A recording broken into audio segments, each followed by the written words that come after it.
If you look just at the Quran, you will get the indication that you can have sexual intercourse with a 5-year-old. The reason why it's haram to have sexual intercourse with a 5-year-old is not found in the Quran at all. If you just read the Quran, it is halal, it would be halal to have sexual intercourse with a 5-year-old. Chapter 65, verse 4. Allah subhanahu wa ta'ala tells us who you can divorce and who you cannot divorce. And then he says, وَاللَّائِ لَمْ يَحِدْنَ وَاللَّائِ لَمْ يَحِدْنَ, and the ones who had never been pubescent before.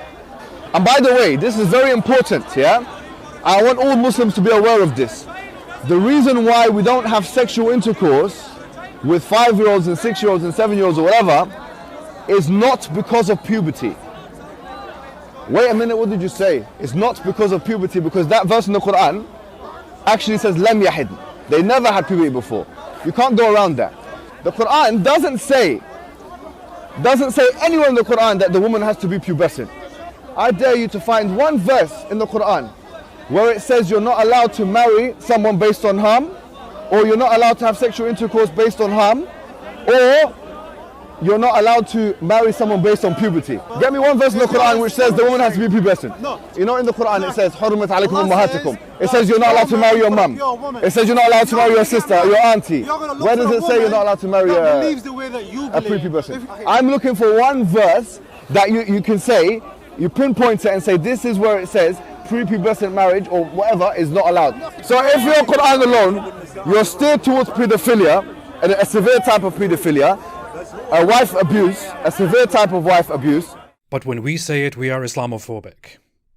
Stay away from Islam.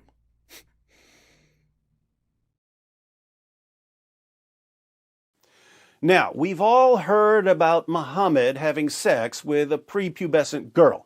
We've read passages like Sahih al-Bukhari 5158. Narrated Urwa, the Prophet wrote the marriage contract with Aisha while she was 6 years old and consummated his marriage with her while she was 9 years old, and she remained with him for 9 years, i.e., till his death. We've seen our favorite dawagandist, Ali Dawa, claiming that if his daughter got her first period at the age of 9, he would tell her that she's ready for marriage. If my daughter reached the age of menstruation at 9 years old, I would say you are ready. You are ready to get married. As revolting as it is to hear Ali Dawa say that he would tell a 9-year-old girl that she's ready for marriage, keep in mind that Ali Dawa is a better man than his prophet, because his prophet didn't wait until Aisha had reached puberty. And we're proud of that. We've seen Sheikh Yasser Qadi tell Muslims to stop lying about Aisha by claiming that she was older than 9 when her prophet penetrated her with his 54-year-old penis. And oh Muslims, don't apologize for the truth and don't distort the truth. There are Muslims that try to deny this. Oh, he didn't marry Aisha as a young girl. Ya akhi, look, that's not the way forward. We don't lie for the sake of our religion. Astaghfirullah. We have the truth. We're not going to cover up the truth if people find it embarrassing. This is the reality. Deal with it. Our Prophet ﷺ married a young girl, and it was fine for the time. That's right. Don't be ashamed of your prophet. Be proud of the fact that he spread the legs of a prepubescent little girl and forced his penis inside of her. And we're proud of that. During my last debate, we saw my opponent, a convert to Islam, try to convince me that marrying children is perfectly normal by giving me a book about child brides in America. Before we get started, what I want to do, I would like to gift David Wood with a copy of a book titled American Child Bride, A History of Minors and Marriage in the United States. Thanks, Kenny, but I already had a book on child brides. It's called the Quran. And we're proud of that. As if we didn't already have enough examples of Islam's perverted obsession with little girls, we're about to see Mohammed Hijab admit that the Quran promotes an extreme type of pedophilia. His words, not mine. Yes, I'm talking about the same Mohammed Hijab who sends us messages about golden showers and other disgusting fetishes that he can't stop thinking about. Yes, I'm talking about the same Mohammed Hijab who believes that deep down, non-Muslim women want to be raped by jihadis. This same Mohammed Hijab claims that If all we had to go on was the Quran, we would think that it's perfectly acceptable to have sex with 5-year-old girls. Now, we're about to hear more from Mr. Hijab, but I wanted to pause here to make sure that everyone understands his point about Surah 65, verse 4 of the Quran. Let's read the verse, which is a little confusing, until you realize that it's talking about divorcing prepubescent girls after having sex with them. And those of your women as have passed the age of monthly courses, for them the iddah, prescribed period, if you have doubt about their periods, is 3 months. And for those who have no courses, i.e. they are still immature, their iddah, prescribed period, is 3 months likewise, except in case of death. And for those who are pregnant, whether they are divorced or their husbands are dead, their iddah, prescribed period, is until they lay down their burden. And whoever fears Allah and keeps his duty to him, he will make his matter easy for him. What is this mess? Really confusing and horribly written, right?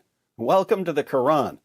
In this verse, Allah is giving rules for divorcing women and girls who don't have a monthly menstrual cycle, which this translation calls monthly courses.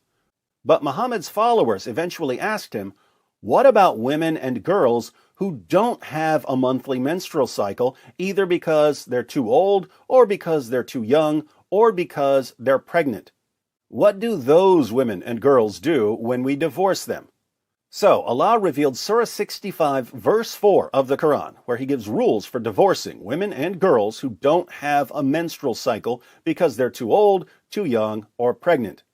Allah says that if a man divorces a girl who's too young for a monthly menstrual cycle because she hasn't reached puberty, the girl has to wait 3 months before she marries another man. Not 3 menstrual cycles, the girl doesn't have a menstrual cycle yet. She waits 3 months instead. So that's what the verse means when it says, and for those who have no courses, i.e. they are still immature, their iddah, prescribed period, is 3 months likewise. According to Ibn Kathir, the words, and for those who have no courses, refer to the young who have not reached the years of menstruation, i.e. prepubescent girls. According to Tafsir Jalalain, this verse is referring to those who have not yet menstruated because of their young age, i.e. prepubescent girls. What does this mean? It means that, according to the Quran, a man can marry a prepubescent girl, then have sex with her, then divorce her, then pass her on to the next man who can marry her, have sex with her, and divorce her, and so on, all before the girl has ever reached puberty. So if you're Quran alone, you're steered towards pedophilia, and a severe type of pedophilia. That's why we need the hadith, to steer us towards a less severe, more moderate type of pedophilia. Anyone who openly promotes pedophilia in the 21st century will be publicly exposed and condemned. There's only one exception. Where do you see grown men openly discussing sex with little girls and getting away with it? Where do you see grown men publicly trying to convince other grown men that there's nothing wrong with marrying little girls? Only in Islam, and it's just part of dawah. And the better you are at defending pedophilia, the more popular you'll become as a Muslim apologist. Only in Islam. If an atheist came out tomorrow and said, there's nothing wrong with a grown man having sex with a little girl, he would be shunned by the atheist community. If a Christian came out tomorrow and said, there's nothing wrong with a grown man having sex with a little girl, he would be shunned by the Christian community. But in Islam, not only is it perfectly acceptable to defend and promote sex with little girls, it's apparently one of the defining features of Islam's top scholars and most beloved apologists. Why are these grown men in Western nations in the 21st century openly defending and promoting pedophilia? Because their prophet was a pedophile. Who's proud of that? Who's proud of that?